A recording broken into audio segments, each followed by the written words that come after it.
let me stop the recording because.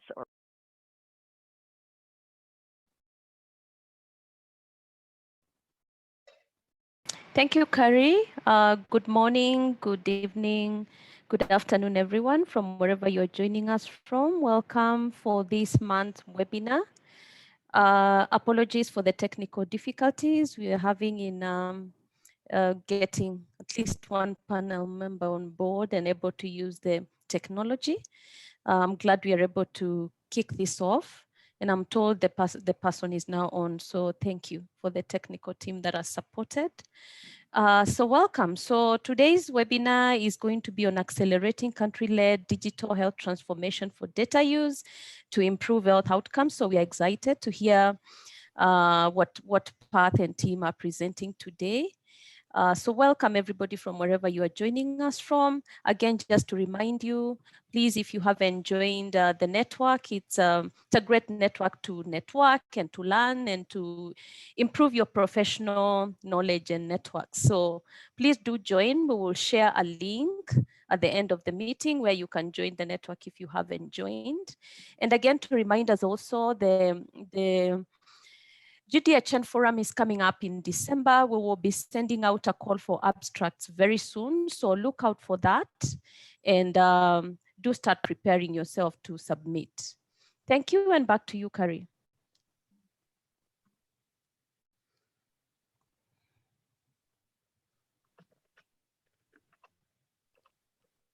So Lori, let's turn it over to you and let me go ahead and stop sharing and go right ahead. Hi, let me share my screen.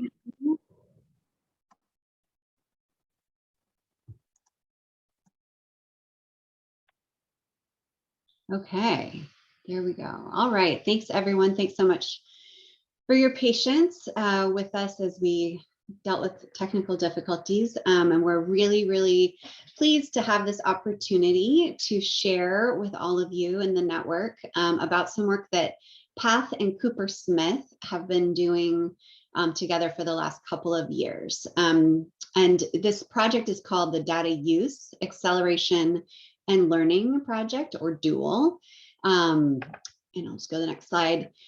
And this comes out of, oops, sorry, I did not mean to do that. Okay, this comes out of, as we all know, there are many, many countries and across the globe, everyone looking to see how they can use digital tools to really transform how health services are delivered and how use of data can really improve the quality of care. And so the purpose of the work we've been doing is really to look at 5 country experiences and to understand what has been their experience with the inclusion and use of digital tools and approaches to have digital transformation of their health sector. And then we're now using that information really from these 5 countries directly to think holistically with the larger global community about how such tools and approaches can be incorporated into global policies, future interventions, and funding mechanisms, and how investments are made. So the 5 countries that we looked at are listed here on the map.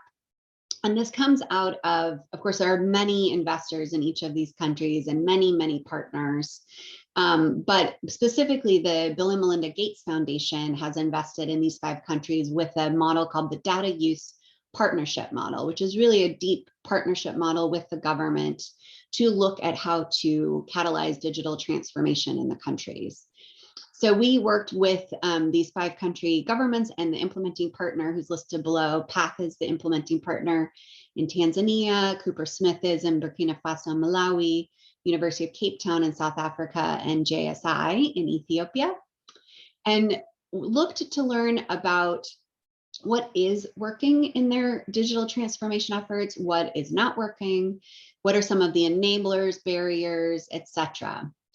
And we did this over the last, as I mentioned, year and a half, almost 2 years, through a qualitative assessment. We first, and you're going to hear a little bit more about this from my colleague, Dr. Chilungaputsa, but we did develop a research framework that then guided a qualitative assessment, which she will describe to you, and worked the end of last year to synthesize those findings with a broad group of stakeholders to really understand what of the experiences across these 5 countries will really resonate with the rest of the community and really be helpful for other countries' journeys. And we're now in that process where we've pulled together the information into a model. It's going to hopefully look very familiar to many of you because we built it upon existing models and are now sharing the information broadly in settings such as today, with the hope ultimately that this will really help inform how countries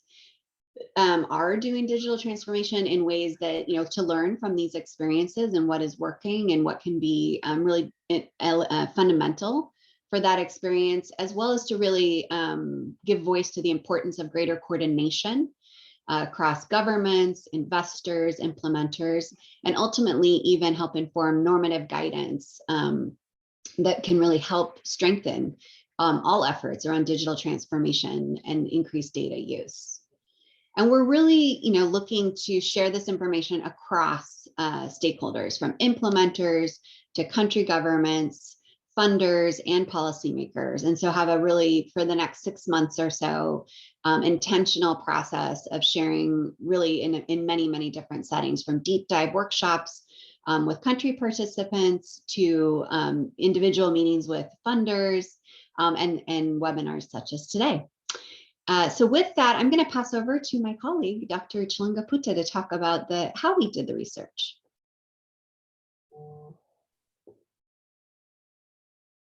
Yeah, thank you, Lori. We took a collaborative research approach. Basically, we conducted a desk review and developed a research framework and methodology. The desk review guided the key informant interviews and cross-country conversations.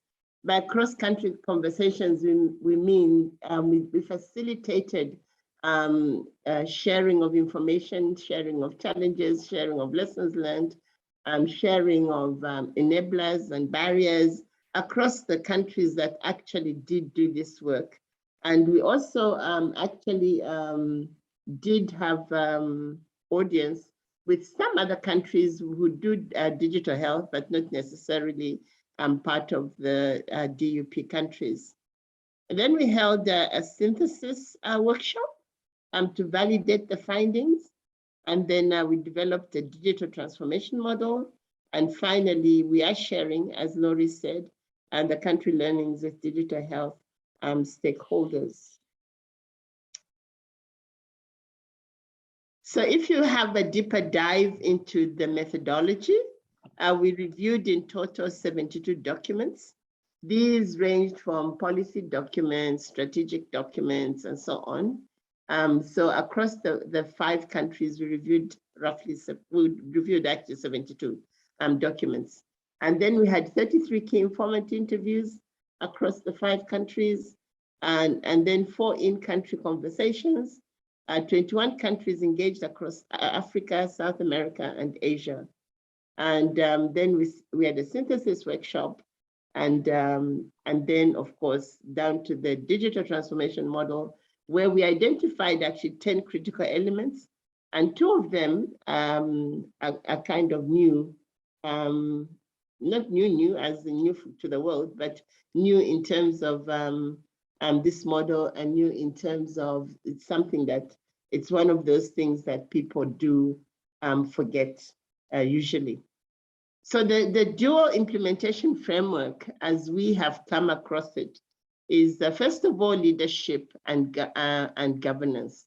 We all know that a committed leadership and champions multi-sector engagement and governance structures are very important. But some of the countries actually found that to really get leadership and governance working, and to engage the powers that be, like you really do need to use evidence-based approaches to show the value add and how the approaches will be used. For example, Malawi did a good job of a deep assessment and evaluation, and I think Malawi is here to say something. And Tanzania also used assessments to develop the eHealth strategy. And Burkina Faso also did evaluations to move their agenda forward. And all countries in terms of COVID did use evidence to demonstrate the value add of what they were proposing. The second bit about this was to actually cultivate work with digital health champions. Cultivate and work with digital health champions. For example, Ethiopia had government champions. Tanzania had champions at all levels of the health sector, as South Africa had provincial champions. They found that when you use these champions, of course, because they're in the government and so on, then they push the agenda forward because they have the opportunity and the power to do so. And the second thing is, of course, policy. I don't need to overemphasize that policy is important. Priority policy areas have to be identified. Security standards, privacy, and confidentiality are all important in terms of policy. Where does your data go? Who has access, and so on. Then strategy, I think strategy doesn't need a lot of elaboration.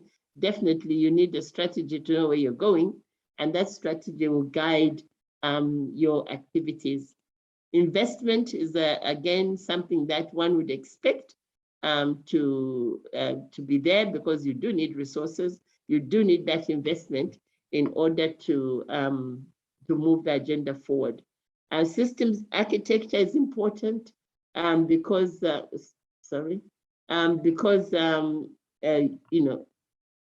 you need to build the country architect capacity. You need standards and interoperability. You need the enterprise architecture. Then, of course, services and applications. And then the workforce is critical. Of course, they're at the center of everything. If they're not motivated, if they're not incentivized, then you really have a problem. They need to be literate. They need to have the capacity to do their work. Then there's infrastructure, of course.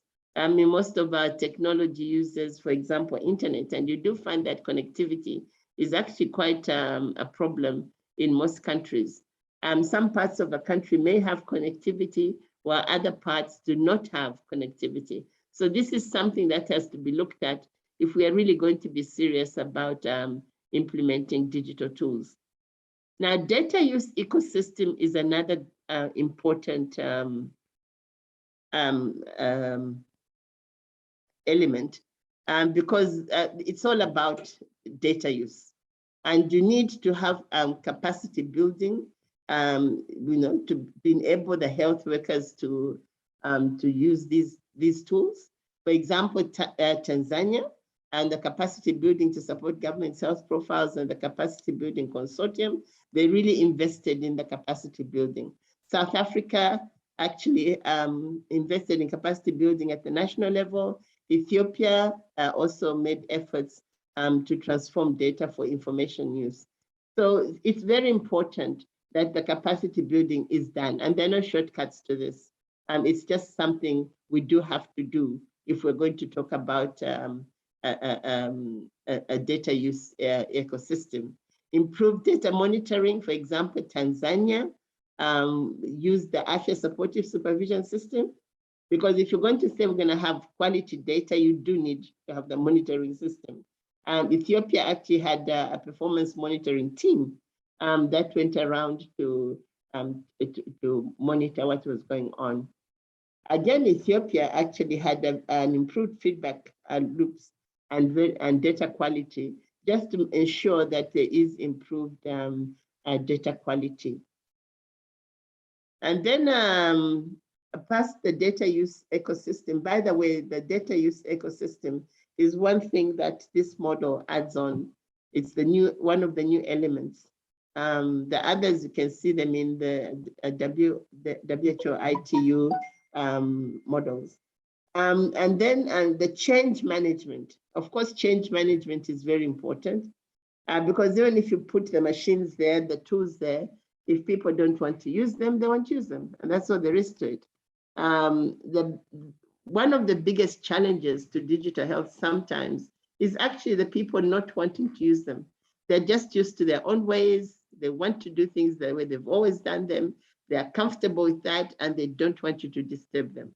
So it's the change management strategies are very important for successful implementation of digital tools if we're going to scale them up and reap the benefits of those tools.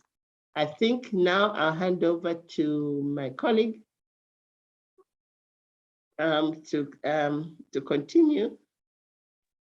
Actually, do you want to mention this slide first, Shilunga? A little Sorry. sorry.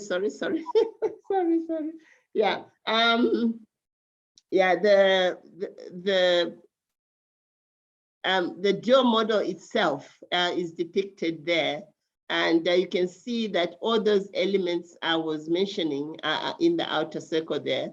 And I think it's important to understand that there's an interplay between all these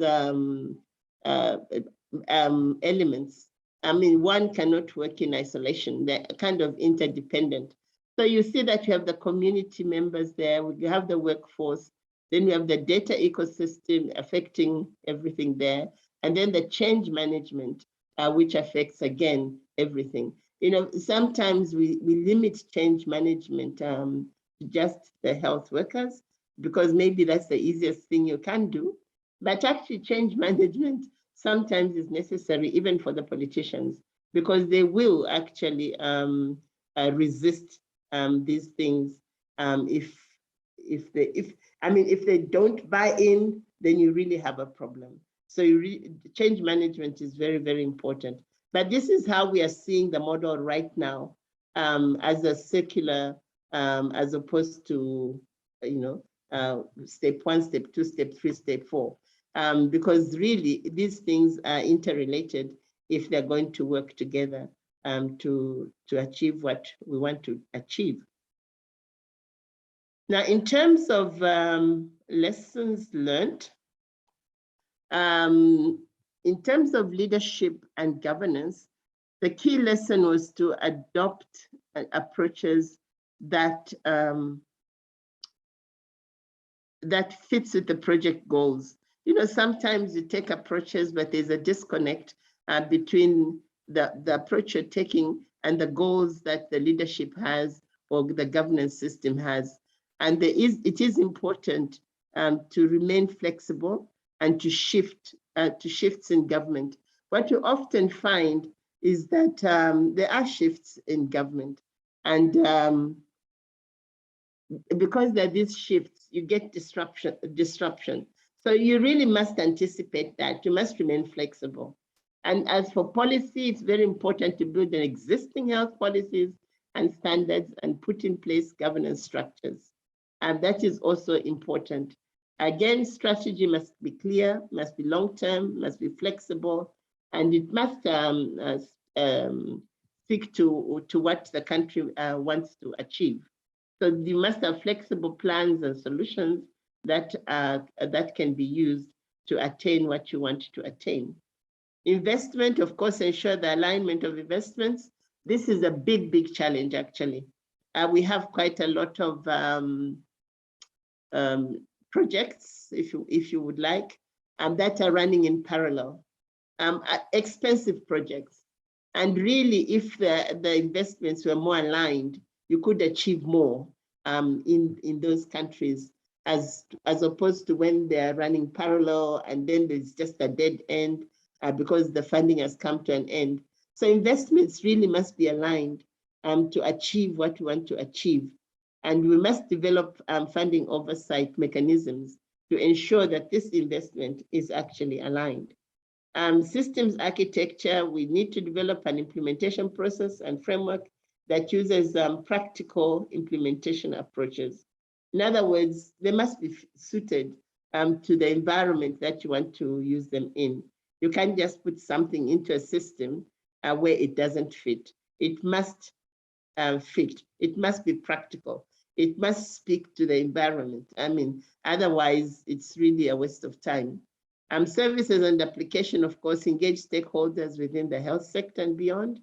The workforce, increase data use at lower levels, because we do find that, yes, at higher levels, in most countries at higher levels, they do use the data, but at the lower levels, usually they just push up the data. They don't actually use that data. And because they don't use it, it's not of much value to them, because they don't see the value of that data.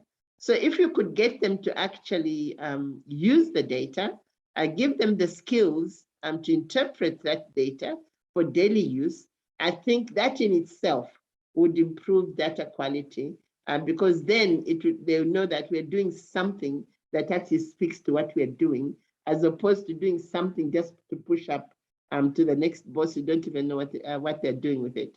So that is a very important point. I mentioned infrastructure before, but the key lesson learned here was that rather than building for a digital ideal, it must be ideal. Consider ways to work with what is currently in place. There's no point in putting something, for example, that requires high tech in a country where that high tech is not available. So let's tailor our interventions to the situation in the country. I mentioned again data use ecosystem. We need to strengthen data use culture at all levels and take a holistic approach, not a piecemeal approach, but a holistic approach. I think it's the piecemeal business that has gotten us into trouble. And then, of course, change management. Consider political readiness and buy-in among senior leadership to drive change and increase uptake. So I think that is the end of my slides. Yeah, thanks, Chilunga. And so now we'll pass over to Maganiso Manawi, who works from the Ministry of Health in Malawi, to talk about their experience. I think you're on mute, Maganiso. Yeah, thanks.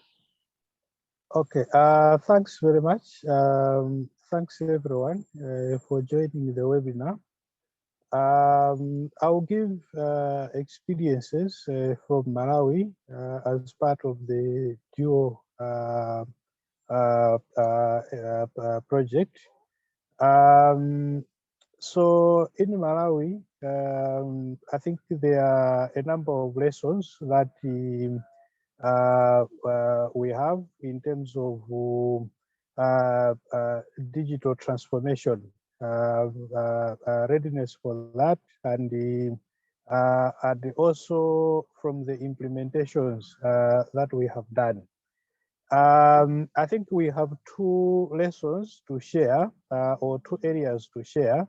The first one is on the adapting digital systems to meet COVID-19 challenges.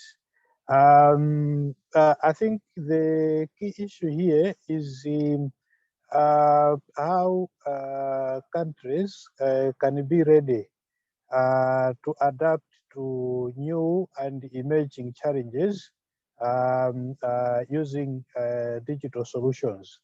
So when COVID-19 came, as a country, we were in a process of doing other digital investments, which made it easier for us to respond to COVID-19.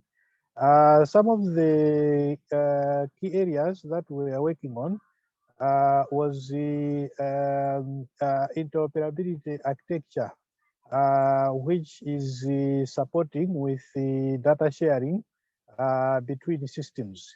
So when COVID-19 came, we were already able to exchange data between systems, and that was key and pivotal to the response for COVID-19. As an emergency, there were so many players, multiple players and also even in terms of digital solutions, some of them focusing at the community, some of them at the facility level, some of them in the points of entry, some of them actually focusing in the lab. So to make sure that all these are integrated as they are functional and respond to COVID-19 as one cohesive solution, we did leverage the interoperability framework that we had. Not only that, I think also governance was one of the key successes for our response to COVID-19 in terms of digital solutions. So the digital response to COVID-19 is one of our most harmonized approach in implementation of digital solutions. So the whole period until now, we haven't had the duplications in terms of investments for digital solutions for COVID-19. So these two, I think, form the backbone for us to be able to respond to COVID-19. The other area is the use of embedded approach to project governance to engage stakeholders. I think when Chirunga was presenting the dual model, there was an aspect of human resources. That aspect for us, we looked at it, we said there can't be digital transformation if there is no capacity within the ministry or within the government. Since most donor support is characteristic of having the technical strength and then supporting government from outside, which sometimes is difficult in terms of sustainability and also success in implementation of systems. So our approach has been to embed staff within the digital health division in the ministry. And the one key pivot was that the staff formed as the initial or the background, the basis for the establishment of the digital health division. So we have seen that. I think the fact that they are embedded in the ministry is able to guide them, and the ministry sees them as their staff, and they can work with them, and there are no boundaries in terms of limitations that partners might have when working with the governments. So that that is one of the key lessons that we can share. The embedding of staff in the government to make sure that the workforce is addressed and the government has capacity and is able to respond quickly to emerging issues. I think one success, because we had our staff within government, when we started responding to COVID, most partners were surprised because we moved quickly and we had solutions in place. When partners started responding, they found that we already have the basic COVID applications functional. So it was also easy for us to coordinate because then we could ask them to build on what was already available. So I think those are the two lessons that we can share from Malawi. Thank you very much. Thank you so much, Maganiso. And now I will pass to Dr. Saif Rashid, who is the project director for the Data Use Partnership in Tanzania and also a former Minister of Health for Tanzania, to share about the work they've been doing in Tanzania and some of their lessons. Thank you very much, Larry. I'm good. I'm happy to share with you the data use partnership implementation in Tanzania and the lessons that is very important to contribute to the dual model.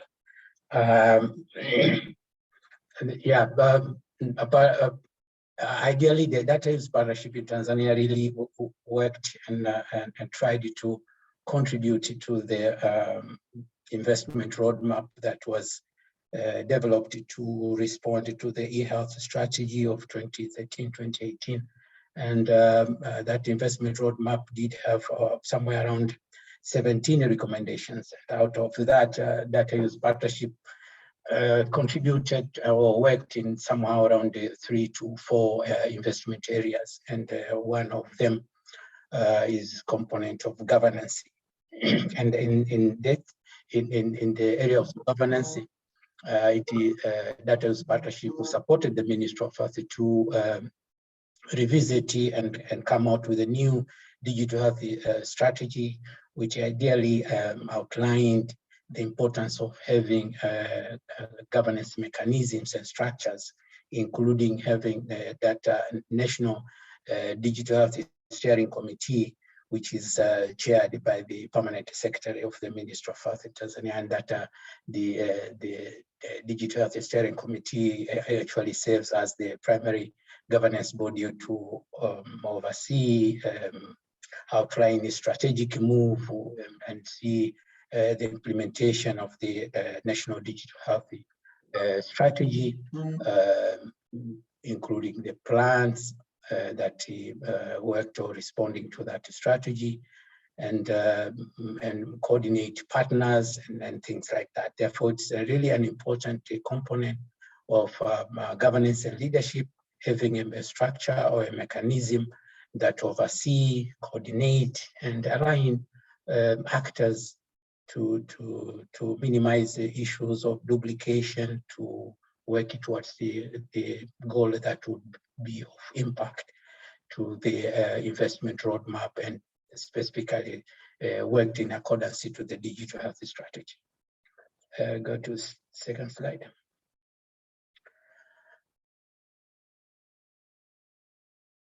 Yeah, as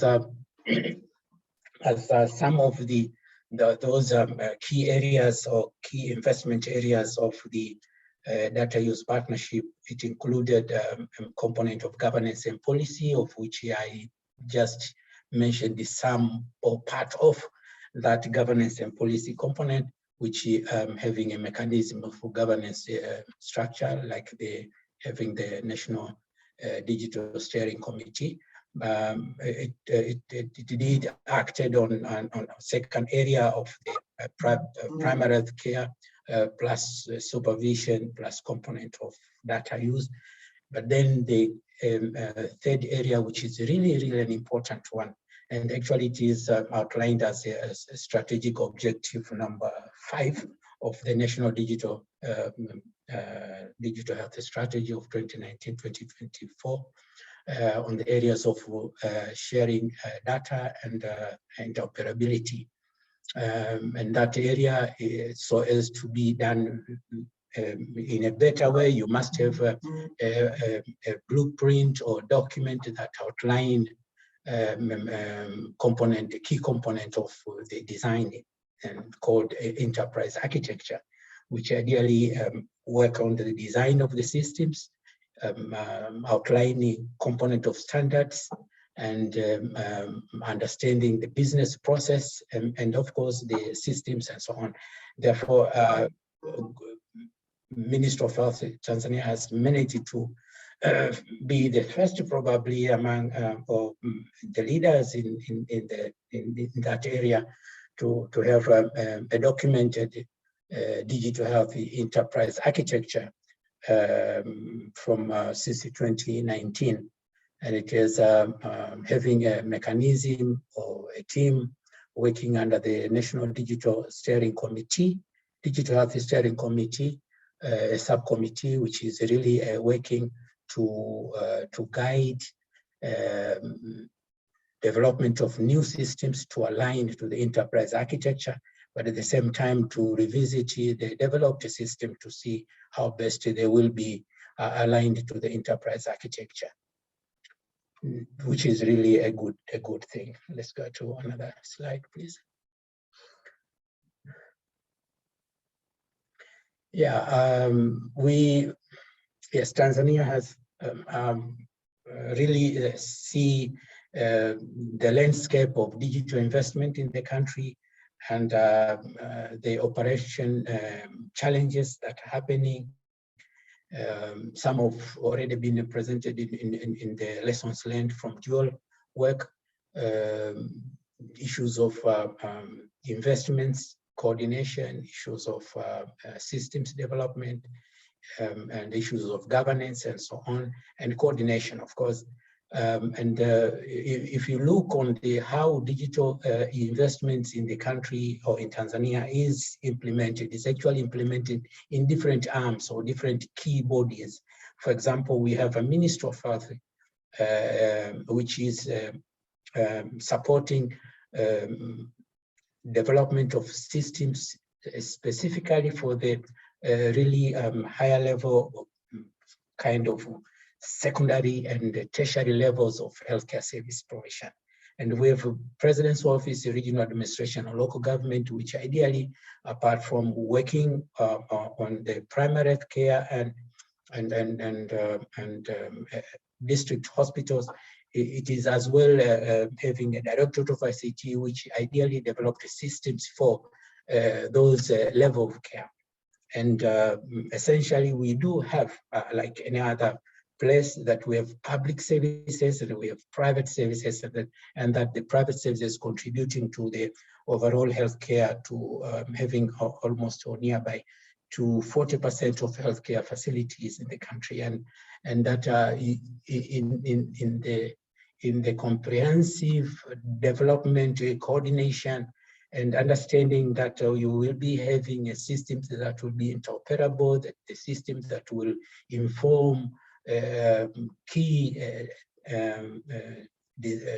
actors and inform decisions in both areas of people at the level of the practice or the point of service, and to the level of the decision makers at the districts and so managers, and even to the areas of the ministry whereby policies are structured. It becomes really challenging because you have different actors, and therefore Tanzania,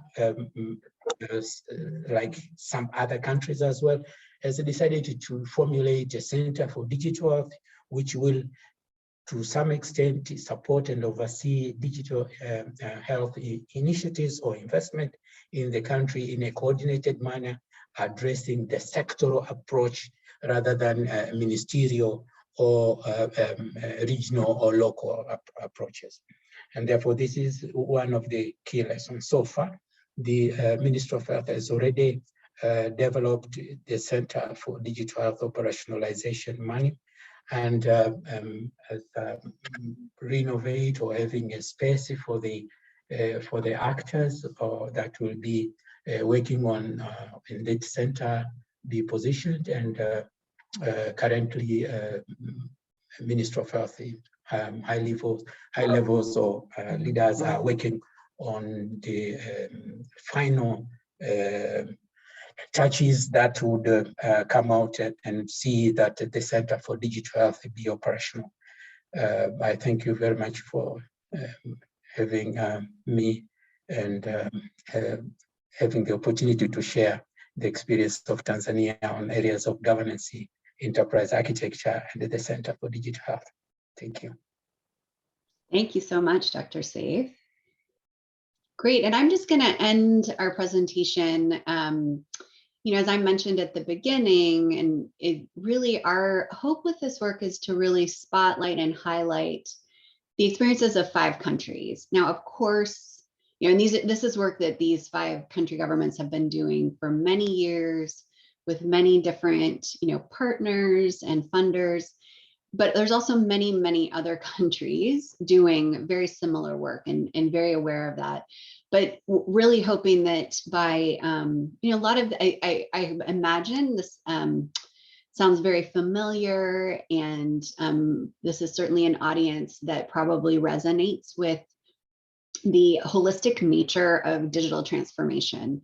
What we are hoping to do is really be able to spotlight these specific country experiences and some specific examples of what they've done to really put this into practice, to be able to share broadly and then learn, from from amongst each other, amongst themselves, as well as many others. So part of what we're doing is really putting out a whole body of materials to really make the information easily accessible and usable by all actors. And so one way will be to, as a call to action, like here are things that implementers can do. And we also have the same for funders, for policymakers, for country governments. And so really being able to say, based upon the learnings from these 5 countries, and really, broader, as we all know, there are some really key things that we can all be doing. So in the case of implementers, as I know many on this audience is really, how can we really continue to ensure that the activities are really government driven, that align with their strategies, policies, and visions, continuing to really work towards interoperable digital health systems that can really exchange data and be leveraged across the health system, how to look at using multi-use systems and tools that can be used across different scenarios and not just in silos and separated from each other. And really the workforce across the health system. So not, so obviously the frontline health workers, community health workers, but really, also managers and all the way up. Just how do we continue to support the capacity and overall data use culture, and really building that culture that encourages and motivates and incentivizes the use of data. And then really, I think you heard from both of our speakers today, the importance of governance and coordinating stakeholders across in their country experiences to really be able to support the various initiatives. There are many actors and many people to coordinate, and having different mechanisms in order to do so. So again, these are just highlights, but just wanted to end on this note that we're really hoping that by highlighting these 5 country experiences, we can really support all the other work that's going on in many, many different countries to be able to really continue to drive towards the country's visions, each country's visions for where they need to be in their use of digital and data to support delivery of quality health services in their countries. So with that, I will end the presentation, and I think we're going to do some Q&A. Thank you very much.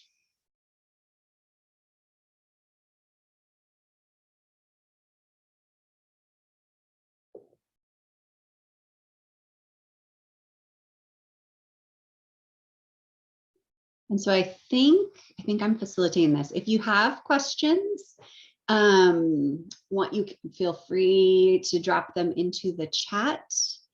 I think there's a Q&A section that you can use, and we will be very happy to answer.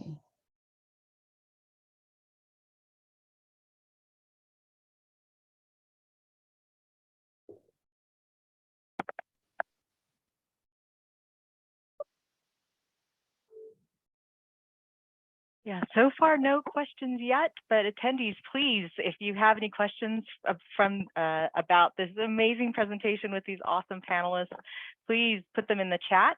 But I'm seeing something coming up in the Q&A. So do you want me to go ahead and read it there? Sure, go ahead.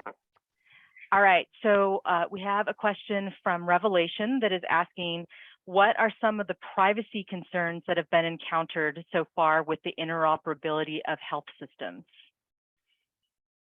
Excellent. I'll let Dr. Saif, do you want to, and I think Maganiso could probably also speak to this. Go ahead, Dr. Saif. And I'll put it in the chat too so everyone can see. Yeah, thank you. Yeah, the security of the interoperability. Yeah, it is still a challenge, and as we are maturing in the process of developing systems, and specifically when it comes to electronic medical records in the facilities and so on, and that it is one of the areas that is well outlined, that it is supposed to be taken care of in the as outlined in the enterprise architecture document. But at the same time, when it comes to system reviews before it is authorized to go online, it undergoes reviews of how best the system is secure, and specifically when it comes to data, and specifically when it comes to patients' information. And I think for Tanzania situation, if I respond specifically for Tanzania situations, we do have appropriate bodies that works on that. We have eGov, which ideally all systems that are developed are first registered to the eGov mechanism. And then before the system is allowed to go live, the eGov really do evaluation or assessment of the system. And once it is passed, as far as security is concerned, then it is allowed to continue. And if it is not, then they do put forward some recommendations and some actions that need to be taken forward by the actors.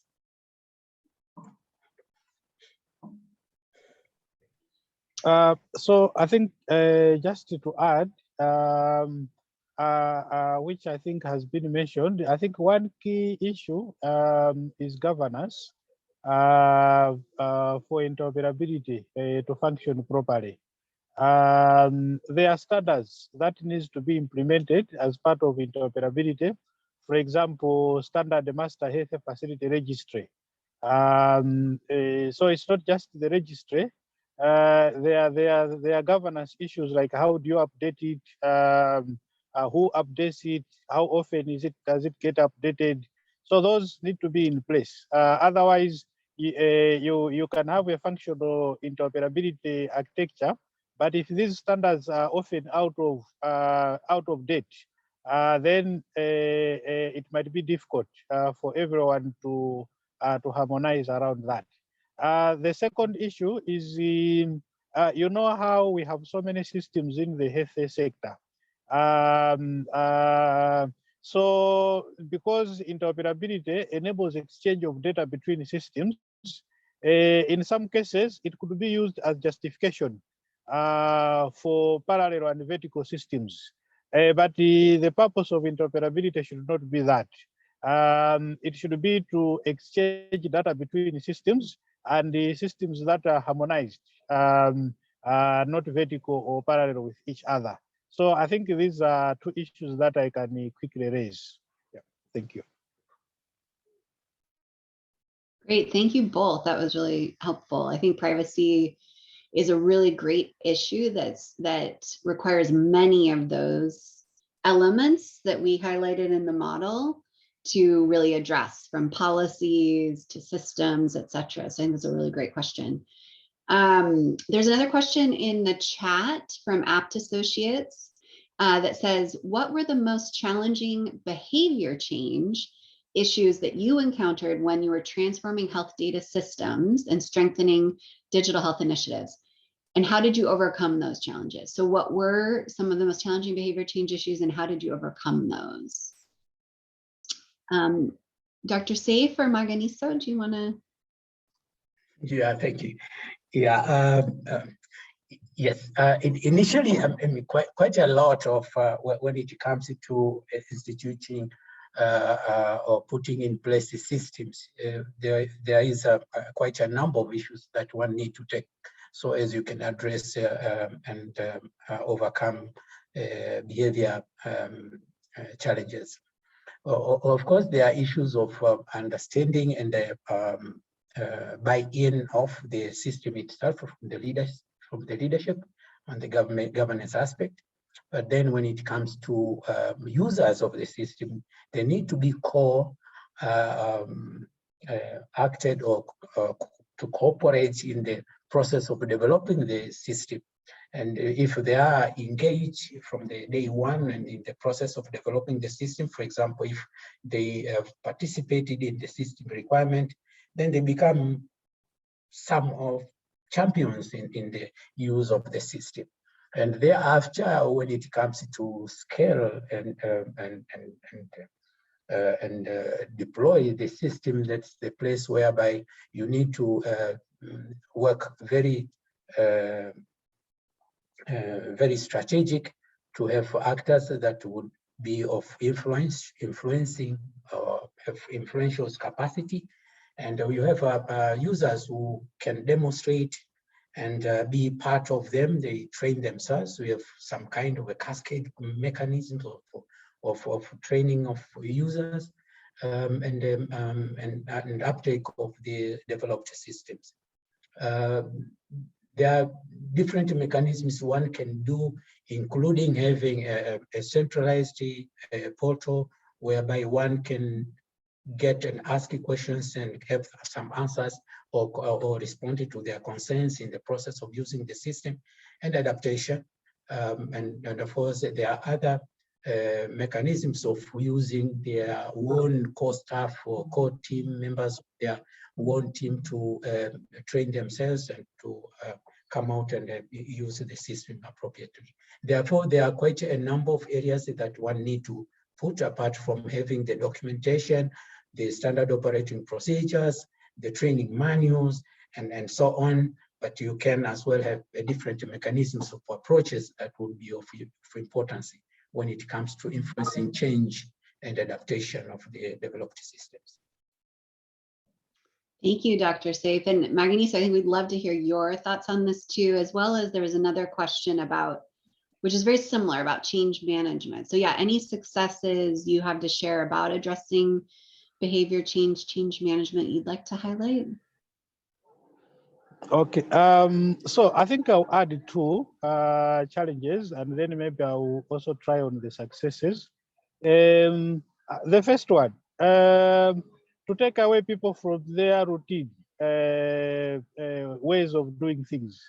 I think like if they were using paper or they were using an Excel worksheet, and then you say, here's a platform that can manage all this and maybe in a better way. I think that has been a challenge. The transition to manage that change, you really need to put in a lot of effort to make sure that people move on from the old ways of doing things to the new processes, and that is linked with the issue of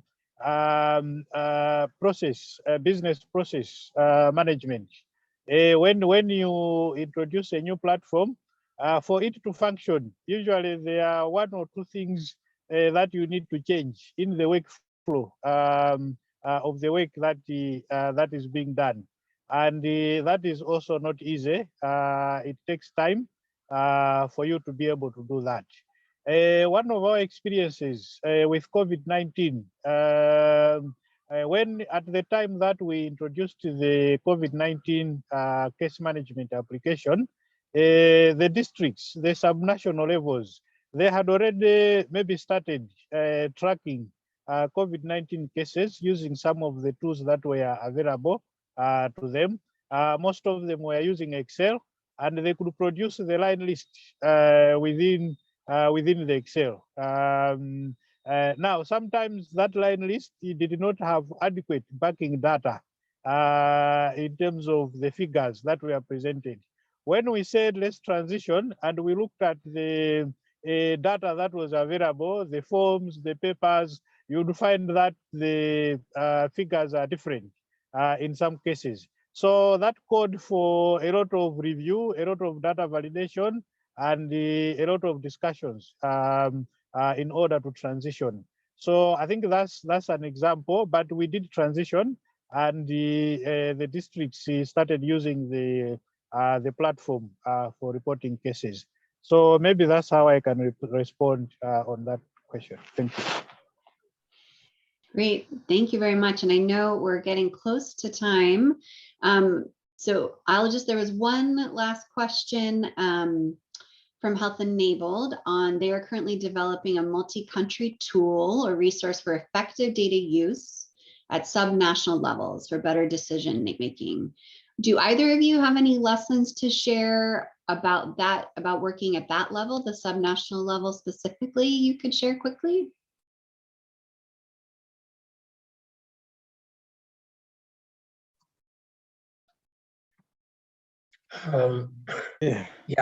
Referring to data use, it is really broad, and at subnational level depends on who and what kind of data, what actually that want to build the capacity on using the data. But the experience that we have from Tanzania is that we did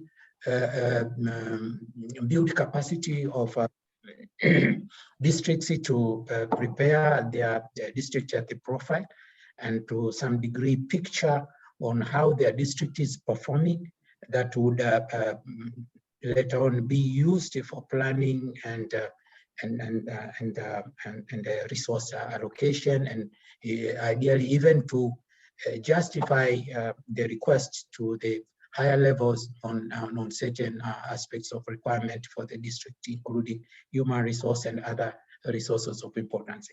Therefore, we have supported the development of the template with the variables that are key to apply to give the picture of the profile of the district, and to some extent worked with some, not everyone, but to some representative from the districts on how that template can be used, and then to come out with a profile picture, of which we are glad that for some years, from 2019 to 2020, 2018, 2019, and 2020, districts did develop a substantial number of districts in the country.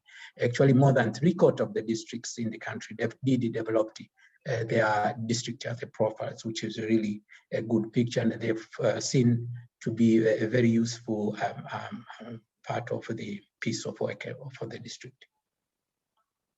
Great, thank you so much, Dr. Saif. And I know we're at time, so I'll pass back to you, Carrie, and thank you very much for having us join. Thank you. Thank you, Lori, and all of the panelists. And I think, Rose, you're going to see us out. So here she is. Thank you, Rose. Thank you. So thank you so much to the panelists for a very enlightening session. And once again, our apologies to everybody for the technical issues that we had earlier on. Thank you to everybody that has attended, that you could join. We hope that you find this as useful as we find it.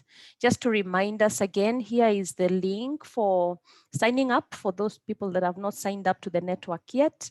And again, do look out for the call for abstracts for the conference that will be coming up in the next few weeks. Thank you very much. And thank you, Carrie, for coordinating us. My pleasure. Thank you again, Lori, and everyone that's been part of the Dual project. You guys were amazing. Thank you so much.